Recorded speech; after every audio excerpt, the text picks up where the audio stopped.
Cube predstavil v lete 2022 nový ľahký aerobicykel Lightning Air C68X, ktorý ako kompletný bicykel váži iba 6,6 kg.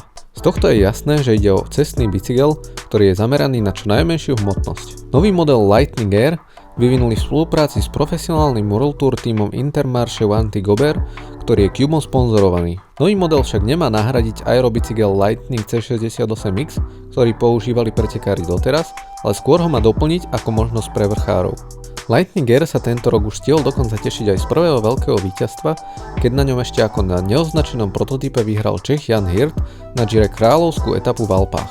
Rám je skonštruovaný z prémiového karbonu C68X a vo veľkosti 54 váži samotný rám iba 799 gramov. Len pre porovnanie, rám S-Works Tarmac SL7 od Specializedu má hmotnosť 800 gramov. Rovnako ako Tarmac SL7, aj Lightning Air kombinuje na ráme štíhle tvary aerodynamicky profilovaných trubiek so zníženými sedlovými sperami, a to v snahe vyvážiť aerodynamický výkon, nízku hmotnosť a pohodlie. Cube uvádza, že Lightning Air je dokonalým spojením nízkej hmotnosti a aerodynamického dizajnu a že medzi novým Lightningom Air a štandardným Lightningom je asi len 5W rozdiel celkového odporu vzduchu. Rovnako ako štandardný Lightning, aj model Air má kompletné vnútorné vedenie káblov pre maximalizáciu aerodynamickej účinnosti. V ráme a vidlici je priestor pre 31 mm široké pneumatiky, čo je ale v podstate už u moderných rámov štandard. Lightning Air zdieľa svoju geometriu so štandardným Lightningom, čo znamená, že má relatívne strmé a agresívne rozmery, čo by malo znamenať agresívnu jazdnú pozíciu a dobrú ovládateľnosť. V rade Lightning Air C68X sú k dispozícii 3 modely: SLT, SLX a Race.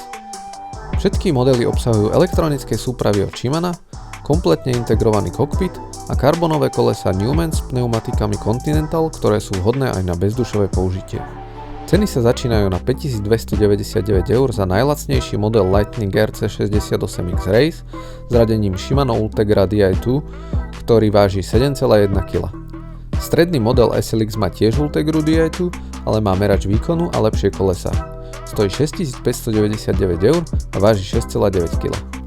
Najvyšší model SLT za 7999 € má radenie Shimano Dura-Ace Di2 s meračom výkonu a s hmotnosťou sa dostal na 6,6 kg.